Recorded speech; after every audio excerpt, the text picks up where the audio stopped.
Good morning, afternoon, or evening. Or perhaps good night, depending on where you are watching from. Today, we journey back to a desolate stretch of road in the White Mountains of New Hampshire, to a vanishing act that has haunted America for 2 decades. A disappearance so sudden, so thoroughly clean, it leaves behind only the chilling void of the unknown. This is the story of Maura Murray, the young woman who drove into the night and simply ceased to exist. Maura Murray was born May 4th, 1982, in the working-class city of Brockton, Massachusetts. The fourth child in a large Irish Catholic family, she grew up surrounded by siblings, Fred, Kathleen, Julie, and Kurt, each with their own struggles. But Maura was always the quiet storm in the room. Her parents divorced when she was just 6 years old, a fracture that split the family into two separate worlds. Maura lived mostly with her mother, though she remained deeply tied to her father Fred, a bond that would later become one of the most haunting threads in this story. Even as a child, she was fast, driven, sharp, a star athlete at Whitman-Hanson Regional High School. Her coaches remembered her as focused to the point of intensity, a girl who ran as if she were trying to outrun something. After high school, she earned admission to West Point, studying chemical engineering for 3 semesters. But something didn't fit. Something always seemed to pull her away from places, from people. So after 1 year, she transferred to UMass Amherst to study nursing. She was searching for something, or escaping something. But even before the black night of her vanishing, a shadow had begun to stretch across her path. 3 months before she vanished, November 2003, Maura was caught using a stolen credit card to order food from several local restaurants. A minor crime, but a red flag. The charge was continued in December, to be dismissed after 3 months' good behavior. Her family brushed it off. Her friends didn't ask questions. But for investigators, it planted the first seed of an idea. Was Maura spiraling? Then, the final agonizing weekend before she drove away forever. On the evening of February 5th, 2004, something cracked open. While working her campus security shift at UMass, Maura received a call from her older sister, Kathleen. The conversation, she later admitted, was a devastating one, a discussion of Kathleen's relapse into alcoholism. Around 10:30 p.m., Maura broke down in tears at her desk. When her supervisor found her, she was just completely zoned out, no reaction at all. She was unresponsive. The supervisor escorted Murray back to her dorm room around 1:20 a.m. When asked what was wrong, she could only utter 2 words: "My sister." But that wasn't the whole truth. Not even close. Days. 2 days later, Saturday, February 7th, her father visited her at UMass. They went car shopping, had dinner. Murray dropped her father off at his motel room and, borrowing his Toyota Corolla, returned to campus to attend a dorm party. She arrived at 10:30 p.m. At 2:30 a.m. on Sunday, February 8th, she left the party. At 3:30 a.m. on Sunday, she was on Massachusetts Route 9 in Haddle when she crashed her father's Toyota into a guardrail, $10,000 worth of damage. The responding officer wrote an accident report, but no sobriety test, no explanation, only a quiet, unsettling question. What was happening to Maura Murray? She spent the remainder of the morning with her father, who, after securing a rental car and finding his insurance would cover the damage, dropped Maura back at UMass and left for Connecticut. That night, Fred reminded her to get the accident forms from the Registry of Motor Vehicles. They made plans to talk Monday night to fill out the insurance claim via phone. They never spoke again. Monday, February 9th, 2004, was a day of methodical, unsettling preparations. Just after midnight, Maura used her personal computer to search MapQuest for directions to the Berkshires, and more ominously, to Burlington, Vermont. Destinations she told no one about. At 1 p.m., she emailed her boyfriend, professing her love, but adding a strange layer of distance. Honestly, I didn't feel like talking too much to anyone. Murray also made a phone call inquiring about renting a condominium at the same Bartlett, New Hampshire, condo association with which her family had vacationed in the past. Telephone records indicate the call lasted 3 minutes. The owner did not rent the condo to Murray. At 1:13 p.m., Murray called a fellow nursing student for reasons unknown. On the afternoon of Monday, February 9th, at 1:24 p.m., she sent a critical email to her nursing school supervisor. She would be out of town for a week due to a death in the family. A death her family confirms never occurred. She had created a fabricated excuse for a one-week escape. At 2:05 p.m., Murray called a number which provides recorded information about booking hotels in Stowe, Vermont. The call lasted approximately 5 minutes.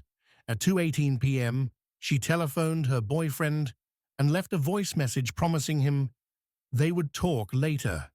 This call ended after 1 minute. Maura packed her personal items: clothing, toiletries, college textbooks, and birth control pills. When police later searched her room, they found her other belongings packed neatly into boxes. The art was removed from the walls. It is not clear whether Murray packed them that day, but police at the time said she had packed between Sunday night and Monday morning. On top of the boxes was a printed email to Murray's boyfriend indicating possible trouble in their relationship. It was as if Maura was preparing to leave her life behind, or preparing for something she feared was coming. At 3:30 p.m., she drove off campus in her black 1996 satin sedan. Classes at UMass Amherst had been cancelled that day due to a snowstorm. She drove straight to an ATM and withdrew $280, nearly all the cash she had access to. Then she stopped at a liquor store, alone. She purchased about $40 worth of alcohol: Bailey's, Irish Cream, Kahlua, vodka, and a box of Francia wine.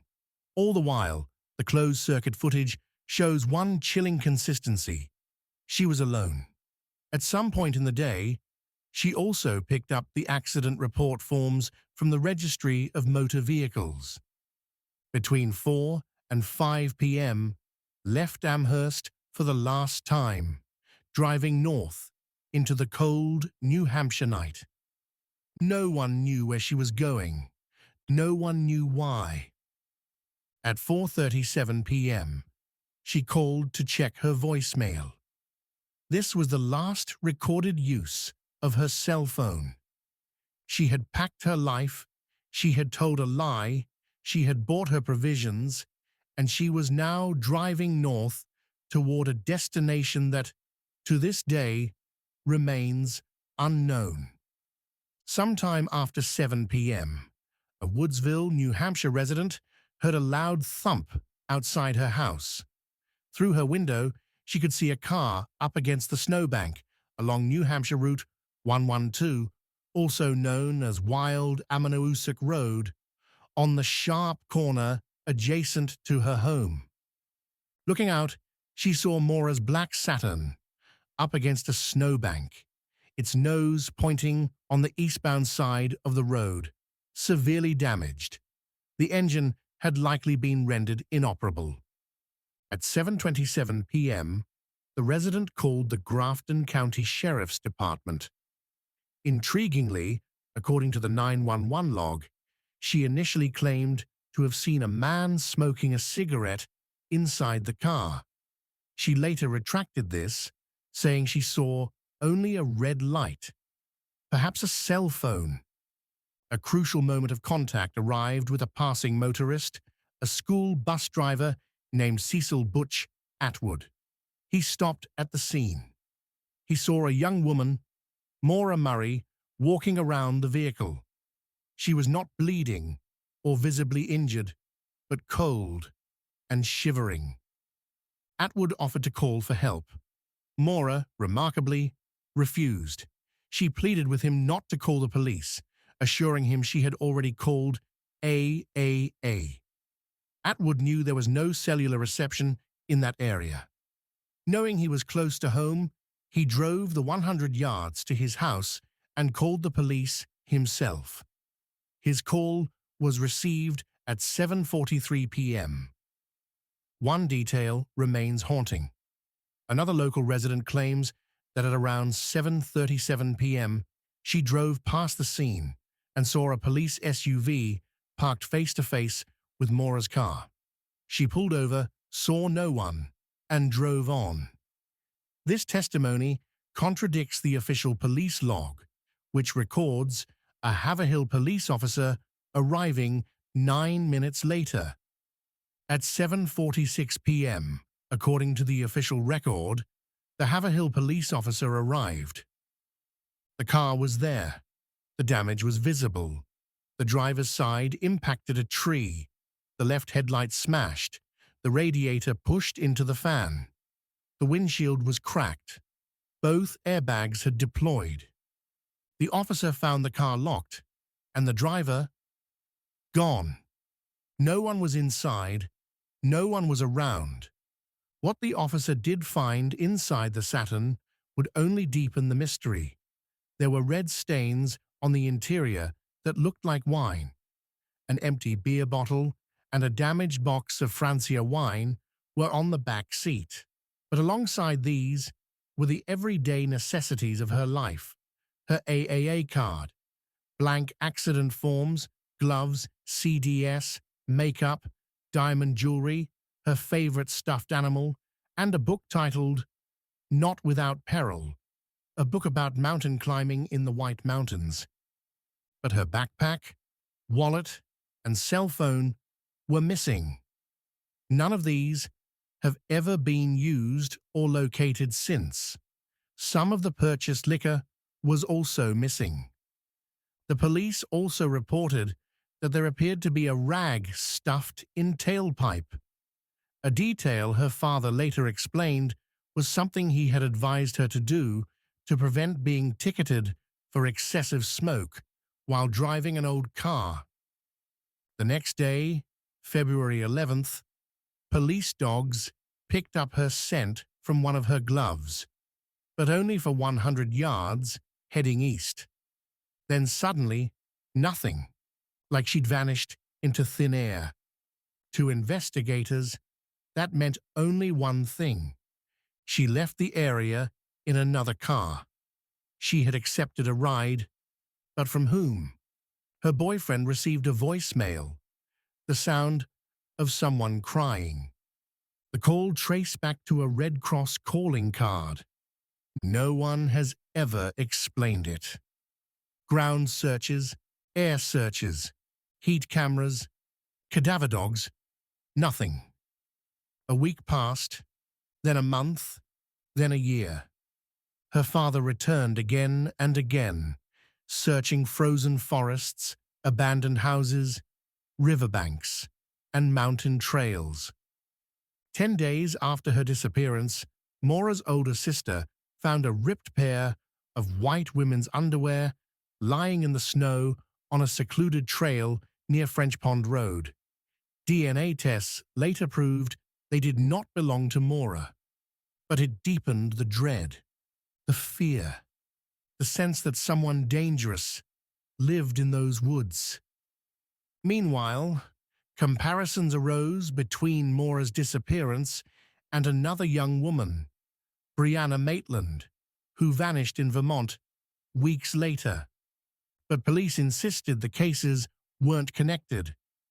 Still, the region now felt cursed.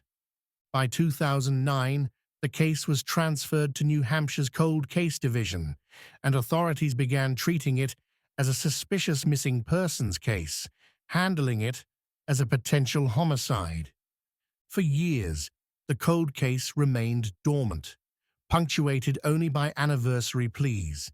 Then, in the 2020s, a new, utterly unexpected, and deeply disturbing piece of evidence emerged: a fingerprint match. Fingerprints found inside Maura Murray's damaged Saturn were entered into the National AFIS database in 2020 and matched to Stephen Baldwin, a former West Point cadet who knew Maura in her early college years, a man with a dark, violent history, cruelty to animals, fraud, and manipulation, a man whose former partners suffered abuse, a man whose mother is now missing. Baldwin attended West Point at the same time as Maura. He confirmed they had been in a relationship and that he had even represented her in front of a judicial review board when she faced trouble there. Crucially, he left West Point within a week of Maura withdrawing from the school, and he changed his name from Finkelstein to Baldwin after her disappearance in 2004. Stephen Baldwin's subsequent history is the stuff of nightmares. He became semi-famous in the dog rescue world in Ohio, only to be discovered to be needlessly euthanizing at least 18 dogs in Ohio and as many as 100 cats to generate more funds and space. He was charged with 42 felonies, including cruelty to companion animals and grand theft. In 2024, he was sentenced to 15 years in prison for his crimes in Ohio.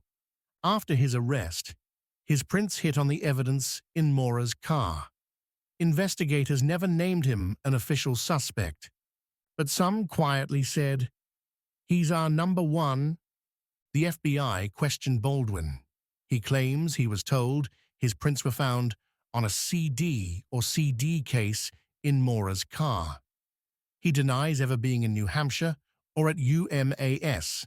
However, he followed up the interview with an email to the FBI agent, reminiscing about his time with Maura at West Point and suggesting he believed another cadet had been stalking her. Further unsettling details emerged. 2 of Baldwin's former girlfriends have died, one by overdose, one in a fatal car crash while intoxicated, with the belief being that his abusive behavior contributed to their deaths. And as of today, Stephen Baldwin's own mother, Barbara Baldwin, is currently missing. 20 years have passed. Age-progressed photos show what Maura might look like today. Bones found in nearby mountains weren't hers. Searches continue. Leads appear, then rot away.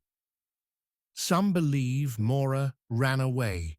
Some believe she died in the woods. Others believe she was abducted. But the truth is darker. She vanished within minutes of a crash, on a lonely road, in the freezing dark, as if swallowed by the night itself. And somewhere out there, someone knows exactly what happened to Maura Murray. They've known for 20 years, and they're still silent. The disturbing questions are, Did she accept a ride from a passing motorist only to fall victim to a sudden, opportunistic crime? Was she headed to a specific secret location and simply succumbed to the freezing wilderness? Or was the entire disappearance engineered by someone who knew her from her past, a dark, methodical plan carried out in the dead of a winter night? What are your thoughts? Please leave a comment and let us know your thoughts about Maura Murray's mysterious disappearance. Also, please do not forget to subscribe and turn on the notifications for more stories like this.